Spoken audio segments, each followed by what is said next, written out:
But I know it's in there, so just give me the date.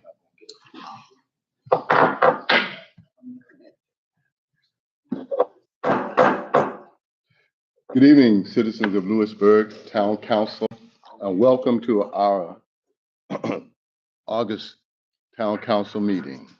And we'll begin tonight by having a roll call with Town Clerk. Mayor Neal, Here. Councilman Stover, Here. Councilwoman Woods, Here. Councilman Kingsley, Here. Councilwoman Wright, Councilwoman Baker, Here. Councilman Roseby. Here. Thank you. And Councilman Roseby, could you lead us in our invocation, please? That's good. Heavenly Father, we thank you for this day and for allowing us to see yet another day. We ask that you would go with us on tonight, that you would bless this meeting. We ask that you would bless those who have come out to be a part of it.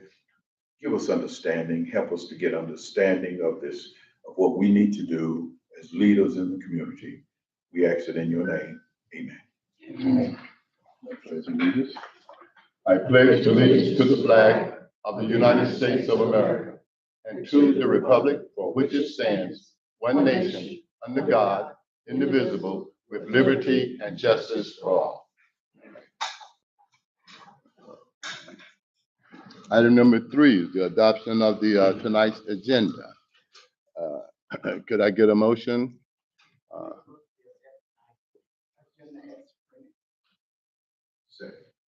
It's been moved and properly second that we adopt tonight's agenda. All in favor? Aye. All opposed? Okay.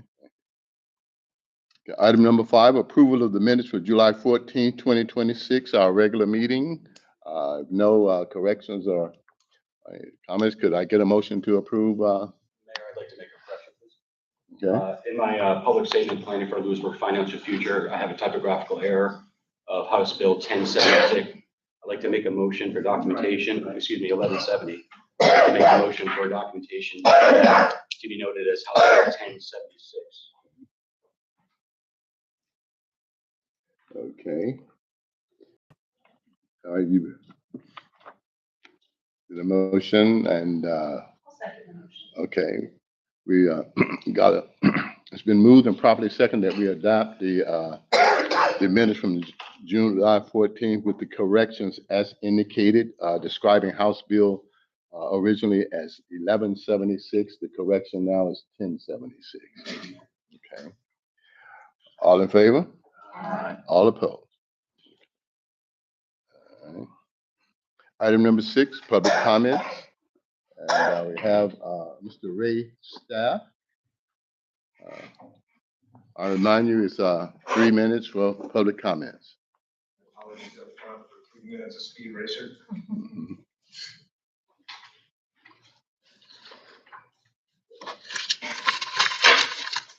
Good evening, Mayor and members of the council. I'm Ray Staff. I live at 405 Sunset Avenue. Tonight, I want to address the advisory review provided by Mr. Pius, as well as the ongoing defense from leadership that the transfers of money out of our electric and water and sewer funds into general government offices are completely fine. Your words. I've been criticized for calling these funds floating. Let's look at why the term is accurate and why this budget fails fundamental accounting standards. There are no specific line items in the utility budget showing money leaving, and no specific line items showing money being received by the offices mentioned. That is not me misreading a pie chart. That is an accounting failure. A budget based on unqualified percentages on a graphic lacks transparency and would never been approved.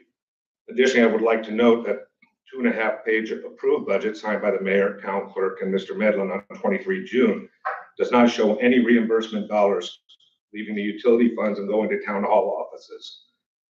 Instead of quibbling over a few $1,000s, let us use your numbers as cited in Mr. Pius's financial report as the utility reimbursement. $931,982 transferred out of electric fund and $551,410 out of the sewer and water fund. This is a total of approximately $1.5 million coming out of our public utilities to reimburse, your words, services provided by town hall. You state these utility transfers account for 73% of town hall's operating expenditures. Let's look at what that means Logically, to justify these transfers as reimbursements, the town has to accept that more than 7 out of 10 of all the employees in those offices are working full-time exclusively on electric and water operations. And if you strip out the budget line items that can't be related to utilities, like cemetery maintenance, Christmas parades, decorations, sidewalk revitalization, and countless other items, that ratio jumps to 80 to 90%. That forces we the people to believe an absurd premise that virtually every employee in the 4 town hall offices are doing nothing except running our power and water systems. Following Senate Bill 1076, discretionary profit transfers from our electric fund are dead. The only legal vehicle, as you state in the report, is direct itemized reimbursement for actual expenses incurred in the town hall offices. Where is the formal audited cost allocations? Where are the transparent itemized ledger entries supporting these reimbursements?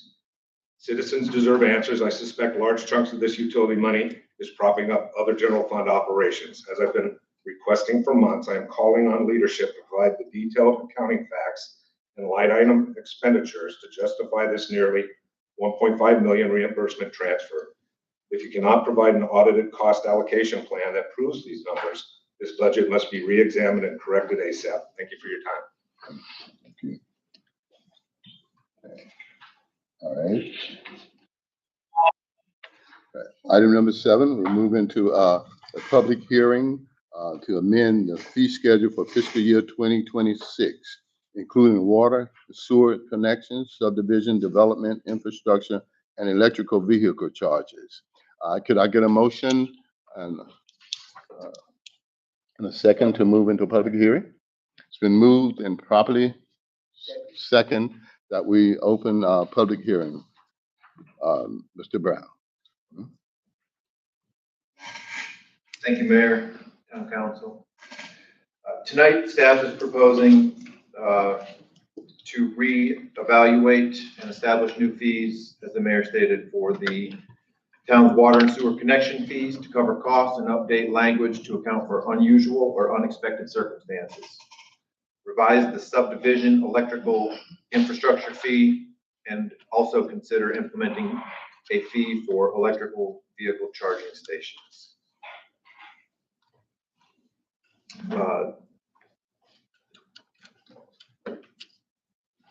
So I'd like to work through these one at a time. So the first one is, well, I would just ask for I would apologize. I would ask for clarification of how much do I need to proceed with the information for the public hearing. We advertised it as required before we go into the general discussion. Okay. I think it's important that the public gives as much information as possible. Okay. All right. I just didn't want to be redundant, but that's not a problem. So I'll work through these one at a time. I'll provide you the kind of the backstory. So if you recall, in the spring of 2024, the town council voted to raise its water and sewer connection fees from $1,500 to $2,000, which even at that increase, the $2,000 was not reflecting the current cost or the true cost of providing that service.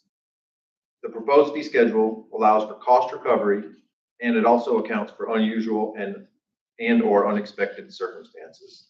So we've proposed a fee, which you guys have seen, and that fee covers all equipment, labor, and material from start to finish for the job.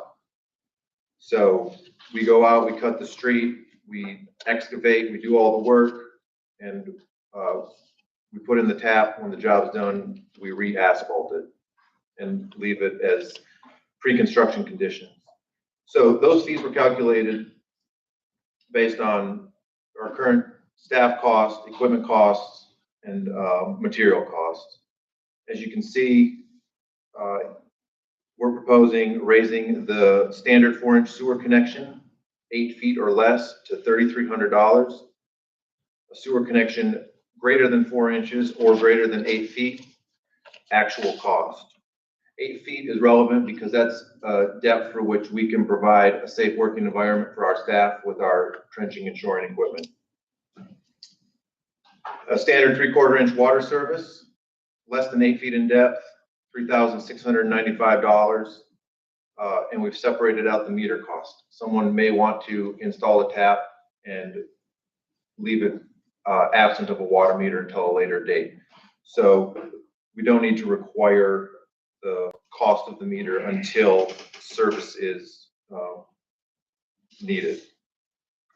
Water service connection, 3/4 inches, greater than 8 feet in depth, actual cost plus the cost of the water meter. We're adding a 1-inch water tap. Our staff is capable of doing that. Previously, it was something that we did not do. The 1-inch water tap, less than 8 feet, $4,225 plus meter cost for a total of $4,600. A water tap, 1 inch, greater than 8 feet, actual cost plus the meter. We've also had several inquiries which have not, to my knowledge, come up much in the past for irrigation meters. We've had a couple come in from Green Hill, the new subdivision, and we can provide a standard irrigation tap, which we call a split tap or an irrigation tap, at any depth for $1,000 plus the meter, so $1,305. I say any depth because the water service is, shovel depth. It's not ever going to be deeper than 8 foot for an irrigation tap. And to clarify, we've heard it several times in the recent past, but these fees are cost recovery for the town. It's what it costs us to provide the service. I want to make sure that we understand these are not considered system development fees. System development fees have to be highly defensible and they have to be produced by a qualified firm. So as we work to get our audits caught up, we want to continue that conversation of, do we want to pursue system development fees? If so, here's the price that it's going to cost, like a Raftellus or a Wooten or somebody at an engineering firm to provide that service. That service or those fees then would accompany the tap fee. So they're paying for, system development or capital system development, maybe expansion of a water plant, a wastewater plant, and those costs are all justified and would be in addition to the water and sewer connection fee. So I just want to make sure that we understand. Why can't we pursue that now? Part of it would be they would require, I believe they would require the completed audits. However, I have an email out to a consultant to confirm that. And so, they're not inexpensive, those studies, but they can generate significant income for that expansion or those major upgrades if and when they're needed. But that would not be retroactive, that would just be going forward. I believe so, yes. So the other important portion of this water and sewer fee update is including the language for unknown and unforeseen circumstances. There's currently no protections in place, nor have there been. So if we were to collect the money and for a tap, let's say $2,000, we go out, water and sewer is available, customers paid their $2,000. Well, the ground's filled with rock, and now don't even want to talk about it because it's just not a pleasing conversation. But the reality is that cost is now a cost that we would have to eat. So the language, just to be clear, is we provide a definition for actual cost. Actual cost includes all equipment, labor, and material rates. It automatically applies to any excavation deeper than 8 feet and any run of water or sewer line greater than 40 feet. Special billing, connections requiring manhole coring, directional boring, or those facing unforeseen site complications or hidden conditions are billed at actual cost. Time frame, there is no time frame implied or guaranteed for connections to be completed. Outside of town limits, this did not change. This is currently in the policy. Outside town limits, any tap outside town limits incurs an additional $1,000 fee. And pre-approval required. We don't want to accept anyone's money before we put our eyes on it and are 100% certain that water and sewer is available, because we don't want to be caught up a creek. And so pre-approval required. Do not pay any fees until you receive written confirmation of available utilities from the Public Services Director or their designee. So that's water and sewer.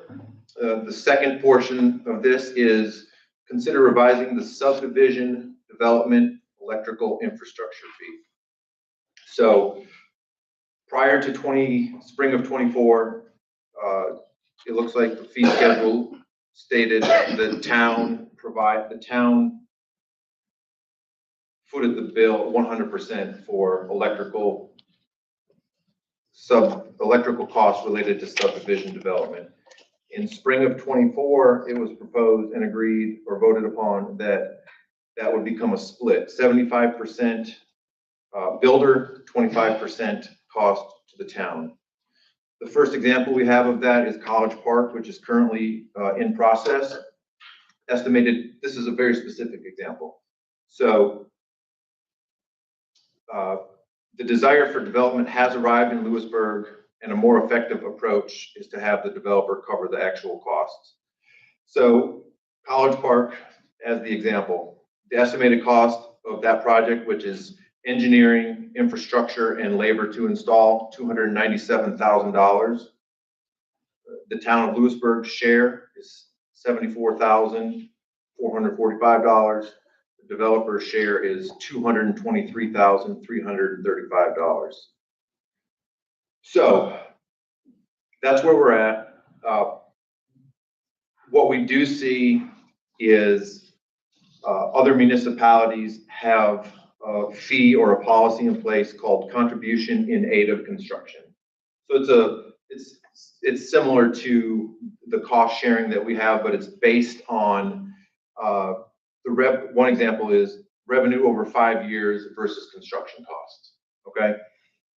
If the revenue outweighs the construction, the town foots the bill. If not, they pay an upfront fee based on, again, this formula under their contribution in aid of construction. So it's the demand of the project, the estimated revenue, and how it applies to this formula. Those formulas, again, would come from a qualified firm. So that's a little information of what other municipalities are doing and or working towards, and then our real life example of College Park. What's the advantage of that to us? And if the other systems you're talking about? What we're proposing is the desire for development is here. So we're proposing that until we can come up with a better plan, the town put that cost 100% on the developer, just like water and sewer. And let me give you another example. Green Hill, phases 1 through 7, when all this came to be, we purchased the majority, if not all, of the transformers and the majority of the material for Green Hill phases 1 through 7, okay? With the understanding that Louisburg would have all of that power for the entire neighborhood, all 7 phases. Louisburg is now providing power to phases 1, 2, and 3. The developer has chosen to take phases 4, 5, 6, and 7 to Duke Energy. So the incentive was there, and we kind of still got burned by it. So it could go both ways. Also, just so you're aware, is out at Green Hill, when 2 providers such as Duke and the town of Louisburg are within a certain distance of a proposed development, we have to inform that developer that they have the right to choose, or that they have the right to choose their provider, whether it's us or another provider.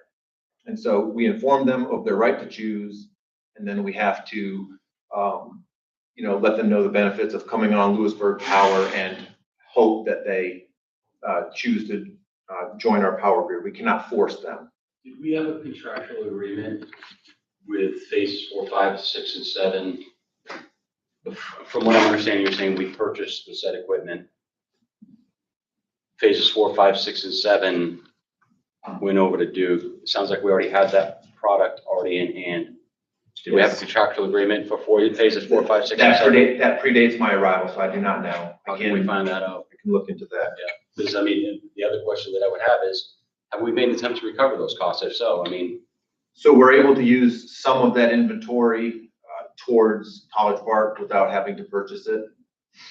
So the inventory was purchased but not actually installed. Yes. So we still have the equipment.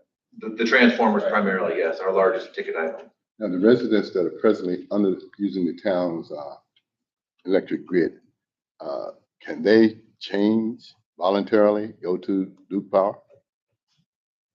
Or are they committed to us for a certain period of time?